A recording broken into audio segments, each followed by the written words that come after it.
What is crack-a-lackin', fellow thermonuclear AFers? I am Dan Favale coming at you with, we'll call it a mini mailbag since I'm sort of pressed for time, and we're going to get to as many questions as possible, hopefully 6 or 7. A couple of them are pretty in-depth. Very quickly, just remember to rate, review, subscribe wherever you see us. If you're on YouTube, hit sub, like, comment on every single video, help the algorithm love us back. You can also subscribe, and we encourage you to subscribe on Spotify and Apple. Leave ratings and reviews, especially reviews and ratings at Apple. That helps us in the charts. If you've done all those things, please word of mouth recommendations, shout outs on Twitter. When you see people, we saw it last week, polling for podcast recommendations, throw us in there. We appreciate whatever you do to grow the community. Follow us on the socials at HardwoodKnocks on TikTok and Twitter, at Hardwood_Knocks on Instagram. Our Discord link, I highly encourage you to join that room. Is in the podcast and YouTube descriptions. And you can also support us by checking out our merch. I am rocking, for anyone who can see, a nice little bone colored, seriously unserious shirt. So go check that out. The link is in the podcast and YouTube descriptions.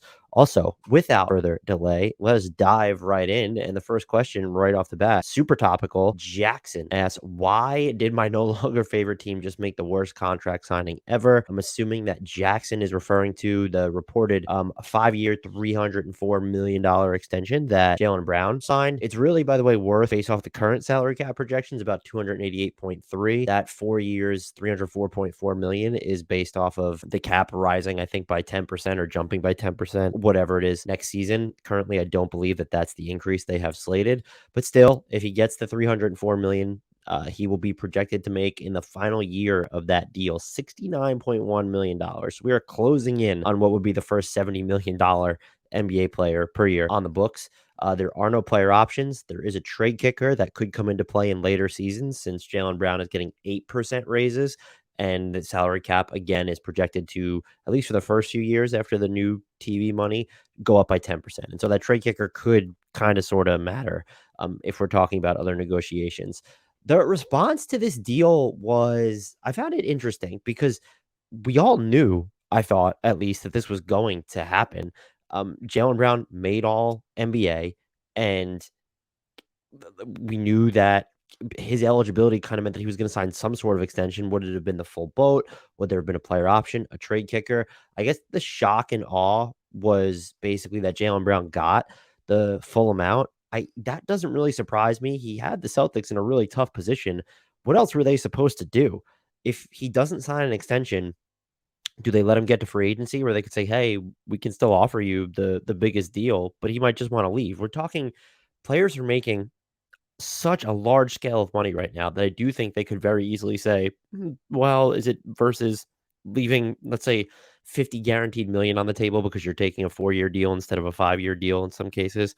Are they really going to care when their individual salary is going to get up past 50 million in a single season, or they can structure player options to reach free agency sooner and recoup their money that way, or just via guaranteed money tacked on to extensions that they can sign on the anniversary of their deal, 2 years if they're leaving, on the anniversary of a 4-year deal, the 3-year anniversary of a 5-year deal, I believe. So what else were they supposed to do? If you didn't want them to sign this deal, you need to tell me what else they were supposed to do. You could say, well, then they go ahead and trade him. I don't know how much they would have gotten for him, because part of the reason a lot of people might not like this contract is because Jaylen Brown is something like the 35th best player in the NBA. What are you getting in a trade for that player who's on the verge of entering free agency? And can you even guarantee that you're getting better? You're probably looking at teams that are going to go all in for him, want to compete now. They're most likely not going to want to give you players that fit your timeline because they're going to hold onto them to optimize Jaylen Brown coming in and capitalizing on his window. So that gets into murky territory here. I think you're better off just signing the deal, and then you can figure out the rest later as you go into second apron hell. Jason Tatum is going to get his $300+ million extension next summer. I do think, and it is hard to speak in these terms, we do have to look at these mega deals as a percentage of the salary cap. This is never going to be more than 35% of the salary cap. That's perfectly reasonable to pay someone who just made an all NBA team. Now, I think the offshoot here is people don't believe Jaylen Brown is an all NBA player. A lot of the advanced metrics don't love him. I think the cleanest and one of the most popular ones that have been cited lately, estimated plus minus, I think that's reflected fairly well on him over the past few years. He's been in the 80th percentile of offensive estimated plus minus the past 4 years. And the 80th percentile or better in defensive plus minus the past 2 years. This is still a really good basketball player. He has problems going with his left hand. He's not a good playmaker. He's improved incrementally, but like the assist to turnover ratio is just bad. And I think those are all real concerns. I think even defensively, he kind of slipped off the ball. That's statistically, I didn't look at any of those metrics insofar as they're out there. B-ball index has a great many. But I just feel like he might have slipped off the ball defensively this year. Still, we are talking about someone who has a legitimately deep offensive armory. There's the element that you look at, okay, he could get tunnel vision on drives, commit turnovers, dribble the ball off his foot, isn't this high-end playmaker. You're not going to trust him, on most nights against most teams to lead the offense when the best players are off the floor. And look, that's something that the Celtics absolutely need to be concerned about because they just traded their best playmaker in Marcus Smart for someone who is less of a playmaker in Kristaps Porzingis, and they've hampered their defensive versatility as a result there. And so that puts a lot of pressure on everyone else who's remaining. Malcolm Brogdon, Derek White, Jason Tatum, even Al Horford. And then, yeah, you're going to have to throw um, Jaylen Brown into that mix as well. And so when you're looking at that, I'm very interested to see, and I don't know how many, we didn't get a ton of reps from it this season, but the Celtics, they still turned in an above average offensive rating this past year, 115.6, when Jaylen Brown played without Marcus Smart or Jason Tatum. And those are minutes. We're talking about an 827 possession sample size. Those are minutes and possession totals that should increase just because Marcus Smart is just gone. Like he's not there anymore. And so it'll be whenever you're staggering him from Jason Tatum. Now you add, okay, are we just going to see more minutes when he's playing without, there's no Tatum, Smart, and then or Derek White or Brogdon? Yeah, things get weird there. Those are concerns. And this is a lot of money to pay for what feels like a very flawed player. I also, and I started to make this point before I kind of deviated on this mega detour, we're talking about someone who almost feels like they've become underrated, at least as a scorer. He just averaged 26.7 points on roughly league average shooting. His 3-point percentage dipped below 34% overall. He's still more plug and play than not on offense. More than half his buckets came off assists last season. More than 2/3 of his 3-point makes came off assists as well. And yet there is that layer of self-creation that is difficult. It's not just sort of, oh, he's attacking in open space, which he can do. He can even navigate some traffic on his drives when he really gets going. He shot 57.9% on drives this past year. Every other player to do that while averaging 10 or more per game, which is what Jaylen Brown did. Luka Doncic, Donovan Mitchell, De'Aaron Fox, Giannis Antetokounmpo, Damian Lillard, Kyrie Irving, Zion Williamson, DeMar DeRozan, and Kawhi Leonard. So those 9 players who are all in any given season, I guess, who are you not going to feel? Yeah, you don't feel good about what Kyrie's availability. Maybe do you view Fox in that caliber vein? We're talking about all NBA caliber players here. Jaylen Brown, of course, had the lowest assist percentage of that bunch. Again, those are where the concerns come in. But we're talking about an every level scorer. He is rim pressure for a Celtics team that is still not really built to give you a ton by going from Marcus Smart to Kristaps Porzingis. RW3 is still really the only big that's going to generate a ton of rim pressure for them. Jaylen Brown gets you there, and he shot 68%, 71%, and 71% respectively at the basket over the past 3 seasons. That's a big deal. And then I think you look at, okay, he can fall in love with his step back or those fadeaways. He shot like 23% on step back threes this past year.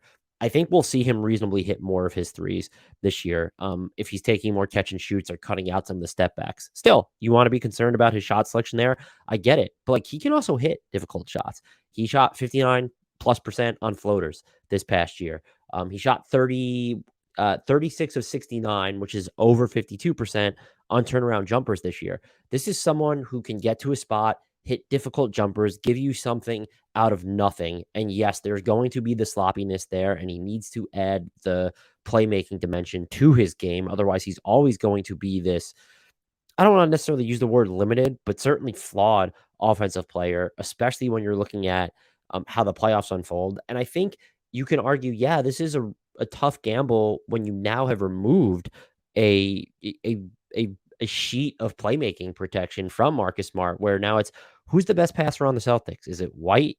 Is it Tatum? Is it Peyton Pritchard? I mean, and how many minutes is he actually playing? Is it Al Horford? Is it Brogdon? It's certainly not Jaylen Brown, but his the burden for him, at least on offense, I would imagine, as a creator, is going to move up. And so we'll have to see how that impacts his efficiency and also his ability to just leave his imprint or at least not get into these situations where it feels like he is restricting the team offensively. But I feel like perception of him is just, I don't know, just sort of gone way off the sensible path at this point, that we get sticker shock when we see these deals. We automatically think they're not worth it. And again, if you want to have a conversation about whether Jaylen Brown's worth a supermax, that's a larger discussion about who the supermax should be for in the NBA. And I think we're about to have sort of this reckoning when you look at Austin Rivers had just talked about this. I saw the clip. I didn't listen to the whole podcast he did, but he's talking about how the middle class of players are going to be burned by the new CBA. And I think we've already seen it. I don't know who tweeted this, but something like the Raptors were the only team to actually spend their full non-taxpayer mid-level exception um this summer. As someone could correct me if I'm wrong there. I didn't go through those details on that. That's like a big deal. And I would argue that it's going to continue to move in that direction once we start next season, when these teams can use their exceptions to acquire players via trade. So they might hold on to it in the regular season to acquire players that way. We then have to have the conversation of, well, is this eventually going to scale up to not just the middle class, but the star tier of players rather than the superstar? If we're selling that Jaylen Brown, the second or third best player on what is a title contender, the Celtics made it to the Eastern Conference Finals this year. They made it to the NBA Finals last year.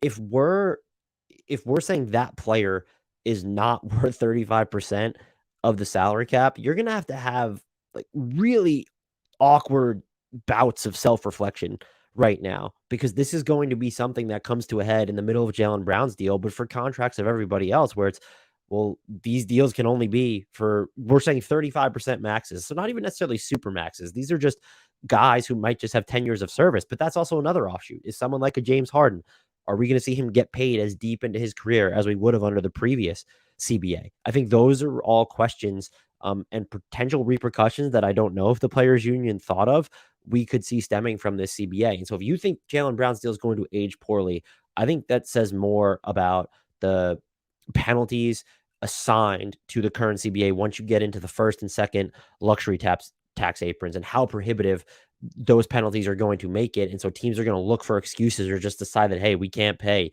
those, the second apron for sure, for more than a season or something at a time.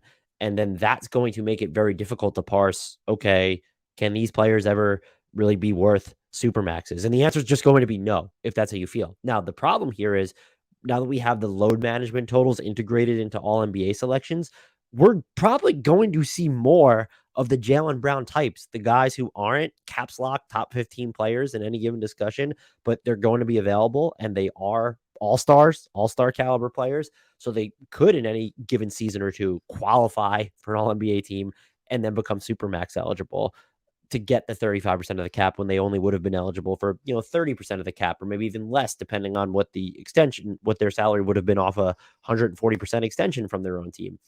That's like, these are all things that we're just going to have to watch unfold over the years. And so I get the sticker shock element of this, but just look at it as, do you think Jaylen Brown is worth 35% of the salary cap? And if you think he can be the second best player on a championship team, the answer has to be yes for now, until teams decide that under the CBA, they can't pay their second or third best players. That, well, they're not going to pay their third best players anymore. That, I guess maybe, I'm looking at the Suns and they have those 4 top end paid guys and then just a bunch of minimum contracts on the roster, basically.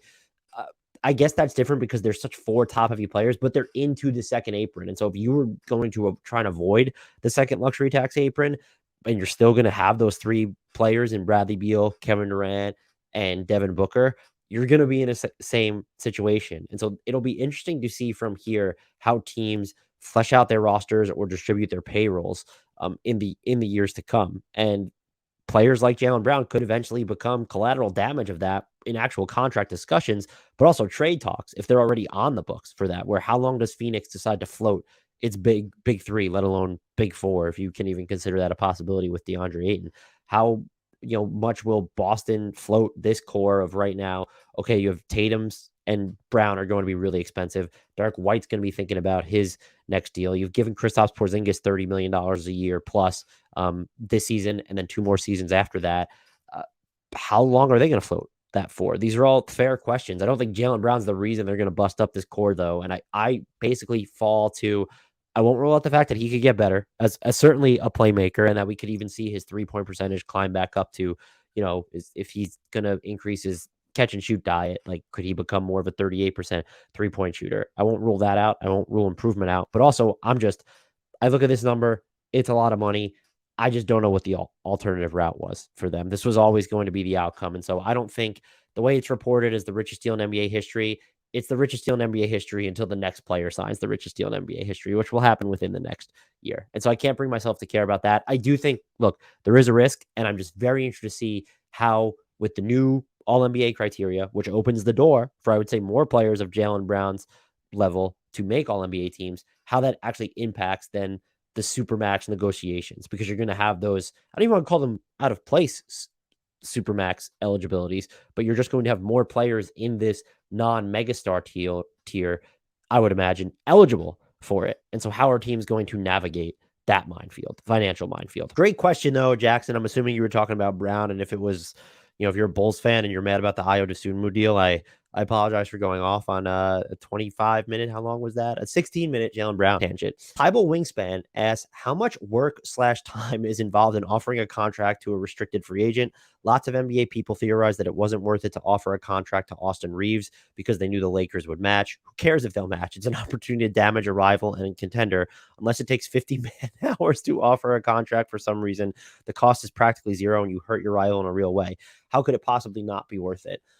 I get it. I kind of fall on this end of the spectrum. I was surprised, but also kind of disgusted that no other team made the Lakers pay the full almost $100 million poison pill for Austin Reeves, especially because they have loosened the restricted free agency rules. And so I think it started on July 1st. Any team with a restricted free agent who received an offer sheet for that restricted free agent before noon Eastern time on one day, they had until the next day at 11:59 p.m. to match it. And so you're looking at maximum, you're talking about 36 hours that you have to wait. And if depending on when it's later, then they can punt it. But if you time it just right, you can give the team 36 hours to decide. And I think that would be the shortest window. As we've seen with free agency, a lot can happen in that time. And so if you're deciding that you want to give this money to Austin Reeves, it's going to prohibit you from not only chasing other free agents who might just agree to deals with other teams, but to then use your cap space to acquire players via trade, depending on what stage of your rebuild you're at. And I think teams just decided that if the Lakers are going to match anyway, we don't want to waste 36 hours of flexibility. Now, in the case of a team like the Pistons, I'm not saying either of these teams should have poison pilled Reeves. I would probably argue that the Spurs would be a team that would, but you're looking at Detroit or San Antonio, maybe even Utah. Who knows if the John Collins trade would have still been available? It probably would have. When you look at the other moves they made, San Antonio, Reggie Bullock, Jetty Osman, campaign that was later on, would it really have killed them to have said, hey, here's the offer sheet for Austin Reeves. Let's see if the Lakers match it. Maybe in Detroit, Monte Morris, Joe Harris, are those deals still available there?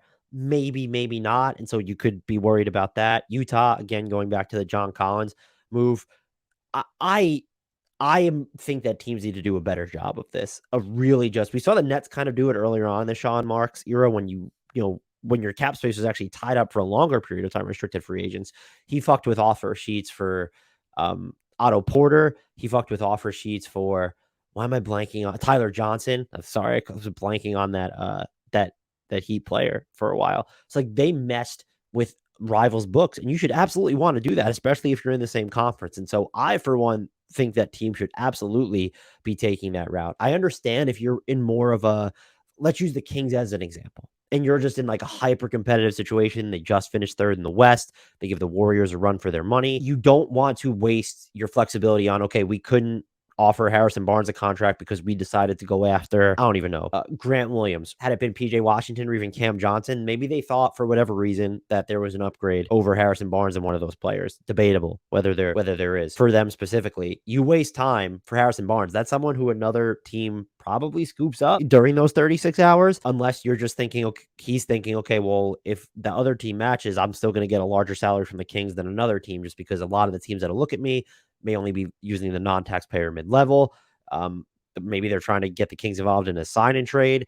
The Kings, they can give me more than the non-taxpayer mid-level. But if you're a team that's really good, I could see why it's prohibitive to, and you have your own free agent to worry about, or just another free agent target. Like, let's say it's just in a scenario, if it's Jeremy Grant versus Cam Johnson that you're going to go after. And in theory, you have a better chance at Jeremy Grant because you might either know right away whether you have a chance at him or he can just sign without having to deal with the hoopla of another team potentially matching outside of the, once the official, once the official offer has been accepted. You're not waiting on the Blazers then to match. They would have had to, there'd be negotiating and he would have to choose between the two. And so that instant solution, that instant gratification, I understand why certain teams lean towards it. But if you're on a more gradual timeline and you didn't do anything, that was just sort of absolutely ridiculous and wouldn't have been available 36 hours later to you, I absolutely think that teams need to be more aggressive in drumming up the salary of other teams, players. So yeah, I'm 100% with you on that one, Tybal Wingspan. Demos asks, is Jalen Suggs a bust? And they have another question. 2023 version is what he says. So no, I just look the fifth pick. So I guess if you're expecting some sort of superstar equity, which it's clear that he's probably not tracking towards that direction. He's not on the level of Evan Mobley or Cade Cunningham. I think some people might even call Cade Cunningham a bust. At this point, they shouldn't. Want to make that clear. I actually like what I saw from Jalen Suggs this past season. When he was healthy, kind of towards the tail end of the campaign, after the trade deadline, shot a lot better on above the break threes. We've seen that he can make plays in open space with the ball. I think that his defensive assignments have been on par with what you see from him defensively and how much he can work and some of the damage that, yeah, he might not be big enough to wreak absolute havoc on ball, but he can hold his own and he will make plays away from the ball as well. I really like Jalen Suggs. Can he be a lead guard? That ship has probably sailed. I just don't see it with the playmaking or necessarily the handle or just looking at the speed at which he makes decisions outside of taking his own shot. You could still be an exceptional player in that type of role. I don't even think he's close to being a bust. If this is the best he ever is, can we have that conversation relative to being drafted so high? Sure. But I even used right now that if you could trade Jalen Suggs straight up for OG Anunoby, and I know the money doesn't work, do you do it as Orlando? Do you do it as Toronto? And I'm kind of like, I kind of think that based off OG Anunoby's own limited ball skills, I might want to take the door. I know he's the bigger player, so it's probably stupid not to say OG at this point. I think I would rather take the mystery box that is still Jalen Suggs. I think this take could look excellent or foolish after year 3. I'm very interested to see what that looks like. They may have taken the ball out of his hands, though, a little bit more with the addition of Anthony Black and Joe Ingles. We'll have to see how they balance it all. I think Jalen Suggs is tracking towards being an impactful NBA player. If you set the over-under at 0.5 All-Star games, that's a real discussion. I'll just take the over because I'll stay optimistic. But if you have someone who's only making one All-Star game, are they worth a top 5 pick? And it's just, you know, I guess not. I guess you could call him a bust in that vein. As of right now, though, I absolutely would not call him a bust. Demos also asked, how do you tell if a prospect that needs work on his shot will actually fix it or not? What about the Thompson twins, especially Amen, whose shooting mechanics are horrendous? Me personally, I won't pretend to be like Adam Spinella or Caitlin Cooper or Nekias Duncan in this regard. When I'm looking at to see if a player can actually improve his jumper, what I really look at is speed and sort of the fluidity. Is there a jaggedness? Is there a delay?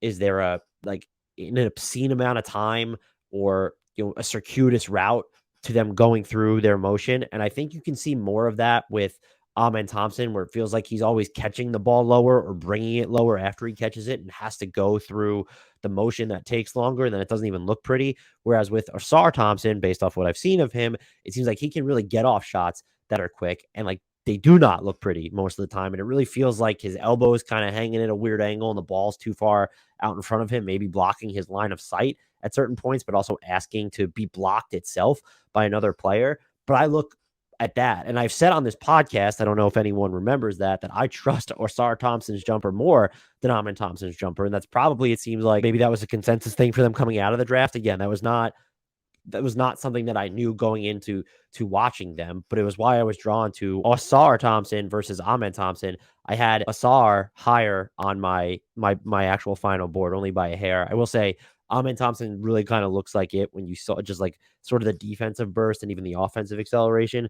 Still, That's what I would look towards. I don't think that that's foolproof. There are other people that are going to be able to use angles a lot better, and they'll know more about the actual processing speed on that, the catching points, the release points, the follow through, even like sort of the foot stances, which and the way their bodies turned, and that's not stuff that I'm great at or even remotely skilled at identifying. But that's what I would look at for quote unquote when you're looking at broken jump shots, whether I think that players can work on them and become better. But what do I know? I didn't think Josh Giddey was going to get there, and he became a super capable 3-point shooter this past year. NBA Chicken asked, is this going to be the most competitive season ever? I think there are only 6 bad teams, and they all have fun, young talent. A few good teams won't make the playoffs.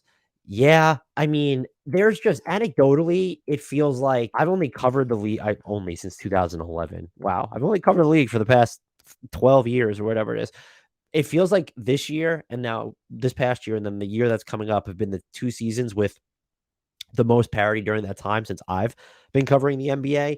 And I'm absolutely with the NBA chicken here. I don't, you know, when you're looking at, you go to the West, I think it's probably easier to identify bad teams in the East, either by design with the Wizards or excuse me. Or okay, you could see Toronto and the Bulls sort of leaking off. The Hornets, of course, where are the Magic there? The Pistons, are they ready yet? But in the West, it just gets like everyone you just know is entering the season trying to win, except for the Spurs and maybe the Blazers and are the Jazz there? And even it's just like what are we calling a caps lock bad team now? And so when you go through the Western Conference, Denver, Memphis, Sacramento, Phoenix, the Clippers, the Warriors, the Lakers, the Timberwolves, the Thunder, the Pelicans, and the Magic, there are 3 of those teams that aren't going to make the playoffs. Like, yeah, some of them, one of those teams won't make the play in, and then 3 of those teams just outright won't make the playoffs. And maybe for some people, it's easy just to pick off and say, all right, Oklahoma City gone. They're not there yet. I don't really trust Dallas. Say goodbye. And okay, bye Minnesota. Or so, like it might just be easy for people to go through it and say that. For me personally, it's not. And then I'm also kind of looking at it through the lens of like Utah's still sort of good on paper, and they're just hanging around here with Larry Markkinen and Taylor Hendricks and Walker Kessler, and if Abaji makes the leap, and I really like what we saw from Sexton and Clarkson this past year. So like and John Collins now is part of that team. Like, yeah, there's going to be just a real even keeled competitive landscape. And I think even when you look at trying to identify like the topmost tiers in the conference, when I'm looking for teams that are in their own tier where it's like, okay, there's clear separation. I have Denver, Milwaukee, and Phoenix. And I think that's it. I kind of want to give the Warriors a chance there. I'm open to conversations about the Celtics or maybe the Cavs. Boston feels like maybe the biggest boomer bust team in the league with the Porzingis edition. I think as Tim Bontemps said this, that they have elevated their ceiling, but they've maybe also lowered their floor. I don't know if that's the perfect way to say this, but there's definitely a combustibility to them now when you look at the makeup of their roster, their deficits, their injury concerns.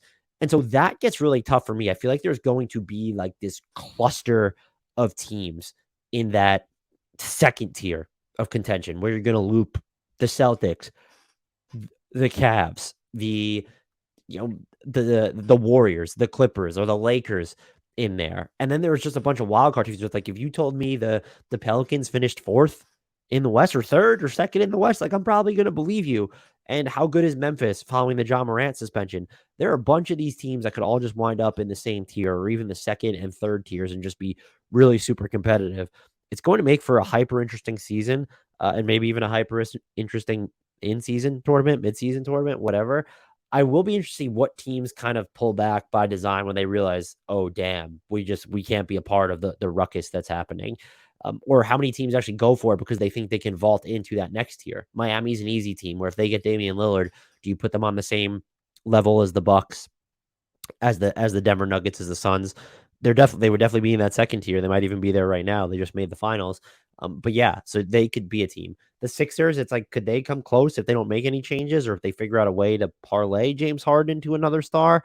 I guess like if the Knicks acquire somebody, could they vault up there? The Clippers, what happens if they end up with James Harden? The Warriors just having Chris Paul there. You talk about sort of like that's their Kristaps Porzingis acquisition, where it feels like there's a boom or bust proposition there.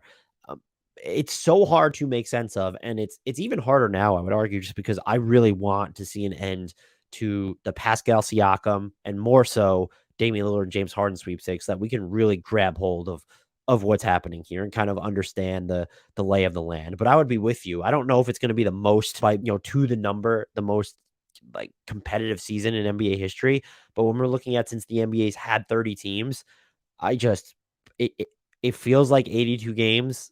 A larger chunk of those are going to wind up mattering unless teams are going to pivot out of the play-in chase. Where it's we saw the Jazz do it this year. We saw the Mavericks do it at the last minute, but I'm talking about the Jazz did it more so in advance. Could we see something like that done more often because teams decide, we're really not as close as we think? I think it's more likely to go the opposite way, where you see teams that are maybe in like seventh, like the Hawks are in seventh, or if the Hawks are in sixth around the trade deadline, they might just really go for it. Of course, not going into the tax though, because that's just not allowed in Atlanta or some other places. So yeah, this season feels like it's going to be fun because also as NBA Chicken mentions, just the quote unquote bad teams like the Spurs have Victor Wembanyama, not to mention Jeremy Sohan, Devin Vassell, Keldon Johnson, still pretty young there. They're going to be super fun to watch. Let's use the Wizards. I'm so intrigued by Bilal Coulibaly. That might be the team where it's all right. How much do you really want to watch them, especially when guys like DeLon Wright and Tyus Jones feel like placeholders there?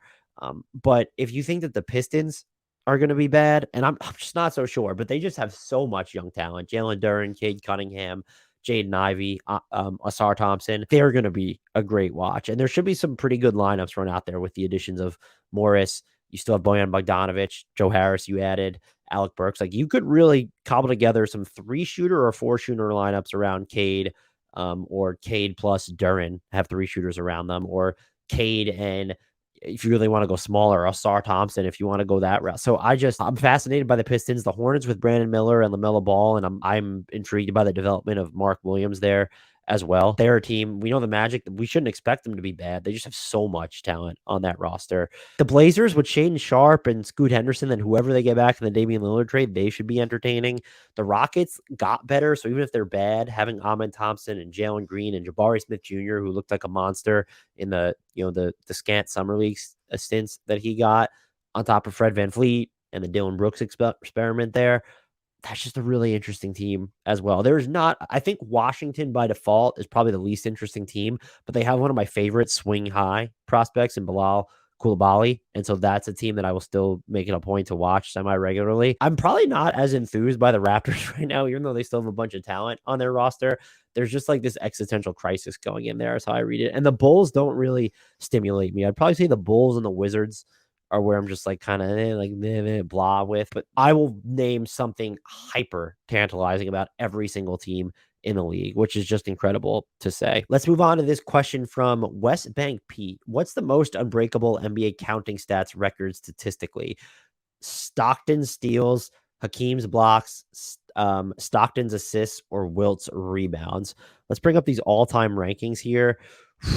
I was inclined to, without looking, saying Stockton's assists, and I think I'm going to stick with that. Steals is just like Chris Paul's never going to get there, but like the steals could be a good one. But I'm just looking at the assists, man, and John Stockton, 15,806. That's like, who's supposed to catch him with that? LeBron and Chris Paul, with all their longevity, neither of them have broken the 12,000 assist plateau, which was hit by Jason Kidd and Jason Kidd alone.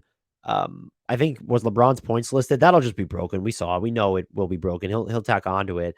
Hakeem with blocks.